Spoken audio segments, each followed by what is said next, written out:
Hi guys! Paano nga ba makamove on?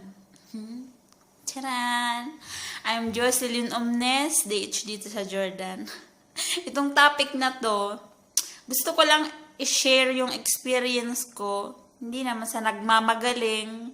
O, ganun, parang ganun na nga. Charot. Paano nga ba makamove on doon sa taong minahal mo ng sobra, iningatan mo, inalagaan mo, doon na lang umikot yung mundo mo? Paano nga ba makawala doon? 'Di ba ang hirap kasi oras-oras nasa isip mo siya, araw-araw, matutulog ka na lang, pagising mo siya pa rin nasa isip mo. Hindi mo alam kung paano siya aalisin dito sa utak mo, 'di ba? Ang hirap, 'di ba? So, paano nga ba? So, ito na.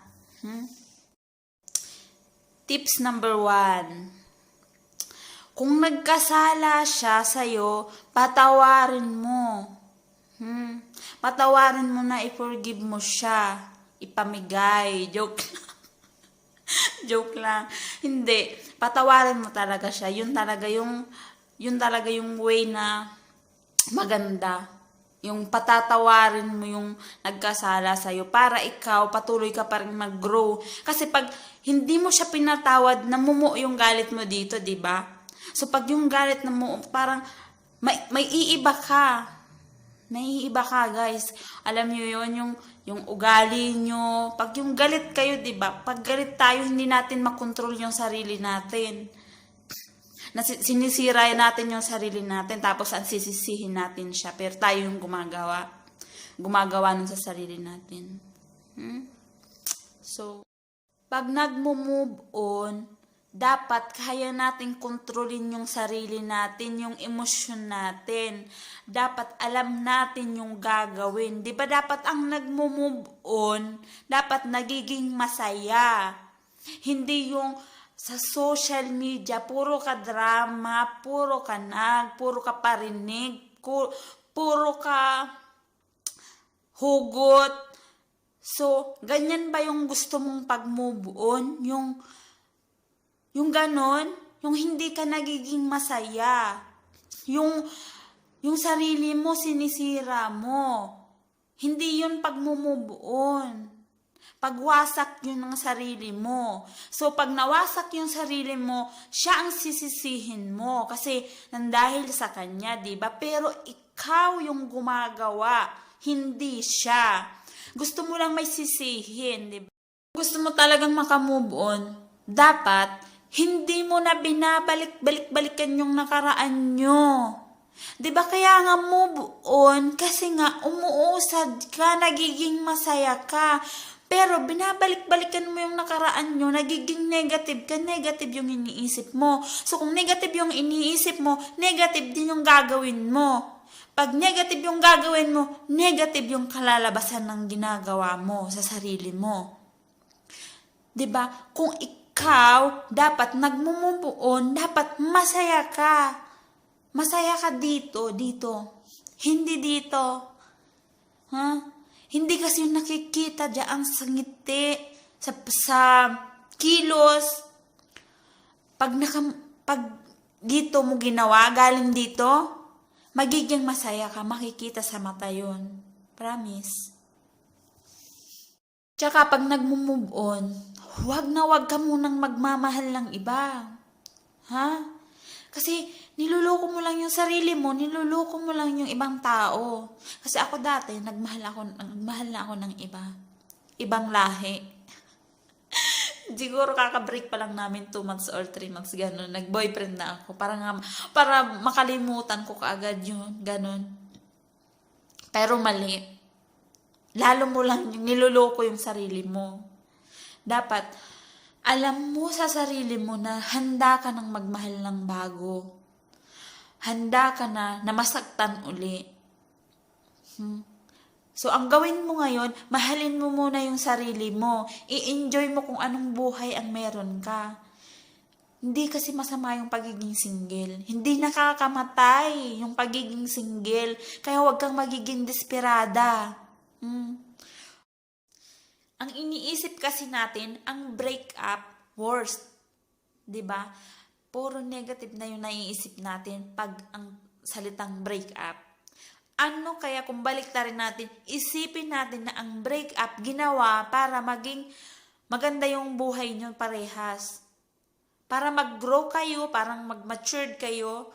So, para susunod nyong karelasyon, hindi na mangyari to, di ba? Hindi na mangyayari paulit-ulit yung parang kang isip bata, parang masasaktan ka ulit. Yung breakup ginawa para may matutunan tayo. So, ikaw kasi, pag nag-break kayo nung isa mo, magmamahal ka ulit ng bago. Wala ka pang natutunan. Gagawin mo ulit yung ginagawa mo doon sa nakaraan mo. So, ano mangyayari? Masasaktan ka ulit.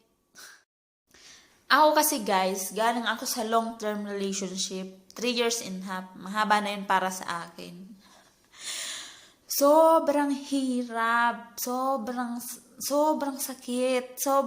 As in talaga dati para akong baliw. Hindi ako makatulog, hindi ako makakain, hindi ako makapag-isip ng tama.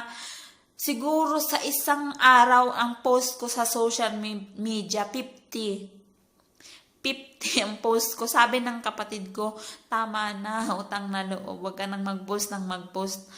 Diyos ko, as in talagang parang sinira ko yung sarili ko dati. As in, sirang-sira. Wasak na wasak. As in.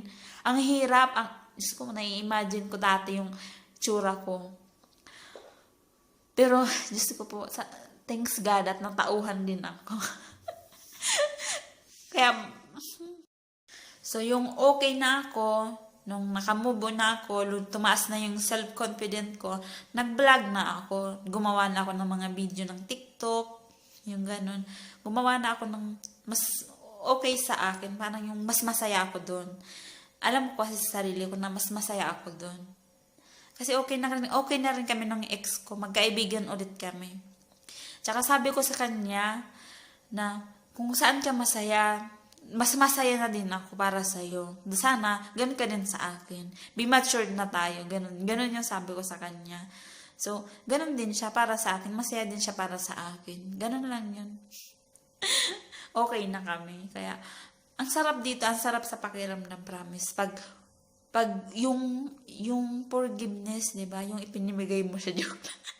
Yung okay na kayo, masaya na kayo pareho. Okay na yon, tama na, stop na. Sabi ni Kibuloy, stop.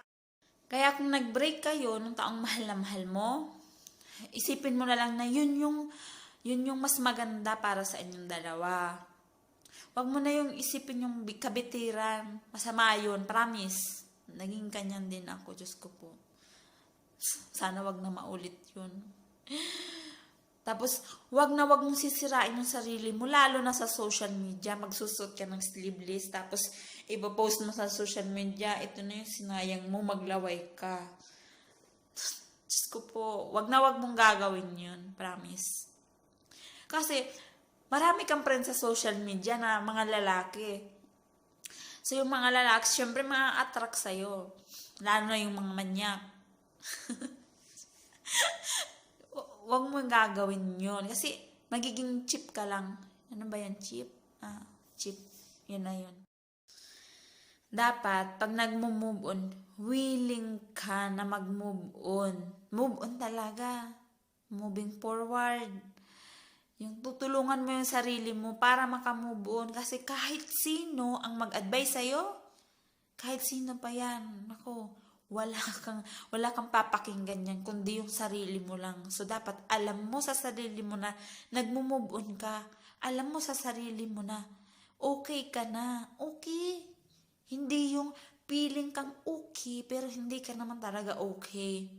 Makikita mo sa social media yung mga post, puro hugot, puro parinig. Yun ba yung naka-move on na? Hindi pa yung naka-move on. Ha? Nag-i-invest ka pa rin doon ng time, ng effort. Pero kung yung time mo, gumawa ka na lang ng isang bagay na makakapag-ayos ng sarili mo, di gumanda pa, diba? Pero hindi. Kaya sana ngayon, madami ka nang natutunan. Dapat nung nag-break kayo, may natutunan ka. Hindi yung wala ka man lang kahit isang natutunan. Mahirap yun. Dapat may natututunan dapat tayo doon sa mga pagkakamali natin. Para yun yung mag-guide sa atin sa susunod nating gagawin. Sa susunod na karelasyon. Ha? Hindi yung bira ka lang ng bira. Gora lang. Okay lang yan. Sige, enjoy natin yung buhay. Nako, hindi po ganyan. Lalo na kung babae ka. Ang lalaki guys, logic yan. Logic yan sila mag-isip. Alam nila kung sino yung mamahalin nila. Alam nila kung sino yung paglalaroan nila. Kaya kung ikaw yung sisirain mo sarili mo, naku po, wag na. Kung aakitin mo yung lalaki, naku, inakit mo lang. Pero hindi ka mamahalin. So, dahil single ka na, mahalin mo muna yung sarili mo. Huwag ka munang magmamahal ng iba. Yung sarili mo muna pagtuunan mo ng pansin. Single ka na, wala ka nang iisipin na iba. Dapat okay ka. Dapat okay yung mentality mo bago ka pumasok sa isang relasyon. Dapat okay yon. Ha? So, gawin mo. Yung ambition mo, ipagpatuloy mo. Yung goal mo, gawin mo. Mag-focus ka doon sa ambition mo. Mas attractive kasi yung babae o yung lalaki kung may ambition sa buhay. Yung hindi naghahabol sa isang relasyon, naging parang desperada sa isang relasyon. Kasi pag ikaw, yung nakapokus ka lang sa ambition, mas madaming ma-attract sa'yo. Sobrang madami. Promise. 100%. Joke. Hi, shout out nga po pala doon sa mga mamshi na broken hearted. Shout out sa inyo mga OFW kong kaibigan na puro walwal sa social media, puro share, post, yung ganon. Yung parinig pa rin, yung ex pa rin yung iniisip nila. Hello sa inyo, mabuhay kayo. Sige, gawin nyo lang yan hanggang mapagod kayo. Sinasabi ko sa inyo, tama na yan, promise. Shout out sa inyo dun sa kaibigan kong si Arlene, si Belle, sino pa si Chinita, si Jane, si Abril. Basta, lahat kayo shout out kayo mga mamshi. Mag-move on na kayo. At least, may mga baby kayo. Sayang sa amin wala. So, tama na yan, okay? Mag-move on na kayo. Ayusin nyo na yung buhay nyo. Huwag kayong magwalwal sa social media, please. Tama na. Dapat tayo, magpakatotoo tayo sa sarili natin. Ha? Huwag natin lulukuhin yung sarili natin. Kasi nga, sarili natin lulukuhin pa natin. No. Kung masaya ka, masaya ka. Kung malungkot ka, malungkot ka. Kung galit ka, alisin mo yung galit mo. Para maluwag dito. Tanggalin mo yung bra. Ganon lang guys. Huwag tayong maging negative. Dapat patuloy pa rin tayong mag-isip ng positive para positive yung gagawin natin. Positive yung papasok sa atin. Tingnan mo, pag nag-isip ka ng negative yung mga nangyayari. Tapos isipin mo, puro na lang kamalasan yung nangyayari sa buhay ko ngayong taon na to. Ganon. So, think positive. Okay, bye-bye.